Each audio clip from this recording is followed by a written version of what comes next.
സഭയിലേക്ക് എത്തുമ്പോൾ ഒരു പ്രധാനപ്പെട്ട ഒരു പ്രഖ്യാപനം മുഖ്യമന്ത്രിയുടെ ഭാഗത്തു നിന്നുണ്ടാകുന്നു. അത് ഇന്ദിരാ ഗ്യാരണ്ടിയുടെ ഭാഗമായുള്ള ക്ഷേമ പെൻഷൻ മാസം 3000 രൂപയാക്കുന്ന കാര്യം, അതിൽ നടപടി തുടങ്ങിയതായി മുഖ്യമന്ത്രി.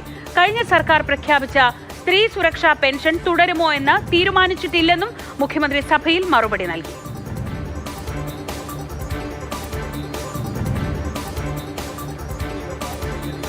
പ്രശാന്ത് കൃഷ്ണ വിവരങ്ങളുമായി. പ്രശാന്ത്, ഈ വിഷയത്തിൽ വളരെ വലിയ ചോദ്യങ്ങൾ ഉയർന്നിരുന്നു. ഈ ഇന്ദിരാ ഗ്യാരണ്ടിയുടെ ഭാഗമായി പ്രഖ്യാപിച്ച ക്ഷേമ പെൻഷൻ വർധന എവിടെ എന്ന ചോദ്യങ്ങളൊക്കെ ഉയർന്നിരുന്നു. എന്താണ് മുഖ്യമന്ത്രി ഇക്കാര്യത്തിൽ നിയമസഭയിൽ നൽകുന്ന മറുപടി?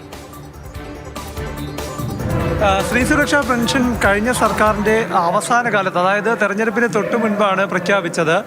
ഈ സ്ത്രീ സുരക്ഷാ പെൻഷൻ പദ്ധതി തുടരുന്ന കാര്യത്തിൽ തീരുമാനമെടുത്തിട്ടില്ലെന്നാണ് മുഖ്യമന്ത്രി വി ഡി സതീശൻ ഇന്ന് ചോദ്യങ്ങൾക്ക് മറുപടിയായി, പ്രതിപക്ഷ ചോദ്യങ്ങൾക്ക് മറുപടിയായി വിശദീകരിച്ചത്. സാമൂഹ്യ സുരക്ഷാ പെൻഷൻ മുടങ്ങാതെ നൽകും, ബജറ്റിൽ അതിന് പണവും വകയിരുത്തിയിട്ടുണ്ട്, അതിനുള്ള നടപടികൾ സ്വീകരിക്കും. ഈ മാസത്തെ പെൻഷൻ ഉത്തരവ് നാളെ തന്നെ പുറത്തിറങ്ങുമെന്ന് സർക്കാർ നിയമസഭയിൽ വ്യക്തമാക്കി.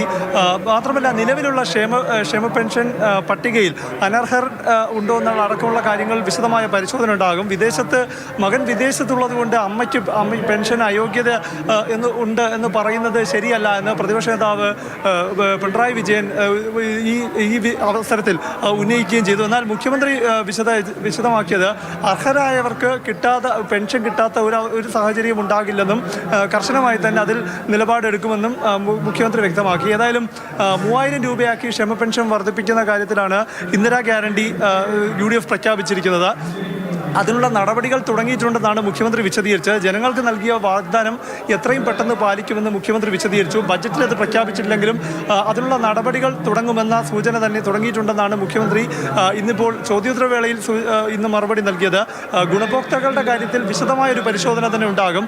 അർഹരായ ആളുകൾ പുറത്ത് ഈ ക്ഷേമ പെൻഷൻ പട്ടികയുടെ പുറത്ത് നിൽക്കുന്ന ഒരു സ്ഥിതി ഉണ്ടാകരുത് എന്നതാണ്. ഇപ്പോൾ വീട്ടിൽ AC ഉണ്ട് എന്ന കാരണത്താൽ ഒരാൾ ക്ഷേമ പെൻഷന് അർഹതയില്ല എന്ന സ്ഥിതിയൊന്നും തുടരാൻ പാടില്ല എന്ന നിലപാടാണ് സർക്കാരിനുള്ളതെന്ന് വിശദീകരിക്കുന്നത്. ഏതായാലും ഇതുമായി ബന്ധപ്പെട്ട് വിശദമായി തന്നെ മുഖ്യമന്ത്രി ഇന്നിപ്പോൾ ക്ഷേമ പെൻഷൻ വിഷയത്തിൽ മറുപടി പറഞ്ഞു. ഇതിനോടൊപ്പം തന്നെ ഉമ്മൻചാണ്ടി ആരോഗ്യ ഇൻഷുറൻസ് പദ്ധതിയുമായി ബന്ധപ്പെട്ടും വിശദമായ മറുപടി തന്നെ മുഖ്യമന്ത്രി നൽകി.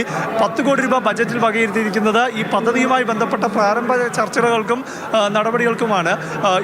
അതിൻ്റെ പ്രീമിയം അടക്കമുള്ള കാര്യങ്ങൾ, ആർക്കൊക്കെ പ്രീമിയം നൽകണം, ആർക്കൊക്കെ സൗജന്യമായി ഇൻഷുറൻസ് നൽകണം, ആർക്കൊക്കെ പ്രീമിയം തുക വേറെ നിശ്ചയിക്കണമെന്ന അടക്കമുള്ള കാര്യങ്ങളെല്ലാം തന്നെ ഇൻഷുറൻസ് കമ്പനിയുമായി നടത്തുന്ന ചർച്ചകൾക്ക് ശേഷമേ തീരുമാനിക്കുകയുള്ളൂ. നിലവിലുള്ള ആരോഗ്യ ഇൻഷുറൻസ് പദ്ധതികൾ ഇപ്പോൾ പുതുതായി നടപ്പാക്കുന്ന ഉമ്മൻചാണ്ടി ആരോഗ്യ ഇൻഷുറൻസ് പദ്ധതിയുടെ കൂടുതൽ കവറേജ് കിട്ടുന്നതാണ് നിലവിലുള്ള ഏതെങ്കിലും ആരോഗ്യ ഇൻഷുറൻസ് പദ്ധതിയെങ്കിൽ അവ നിർത്തുന്ന സാഹചര്യം ഉണ്ടാകില്ലെന്നും മുഖ്യമന്ത്രി വിശദീകരിച്ചു. ശരി, പ്രശാന്ത് കൃഷ്ണയാണ് വിവരങ്ങൾ നൽകിയത്. ക്ഷേമ പെൻഷന്റെ കാര്യത്തിൽ ഉടൻ പ്രഖ്യാപനം ഉണ്ടാകും എന്നാണ് മുഖ്യമന്ത്രി, അതിനുള്ള നടപടി തുടങ്ങിക്കഴിഞ്ഞു എന്നാണ് മുഖ്യമന്ത്രി സഭയിൽ പ്രഖ്യാപിച്ചത്. അദ്ദേഹത്തിന്റെ വാക്കുകൾ കേൾക്കാം.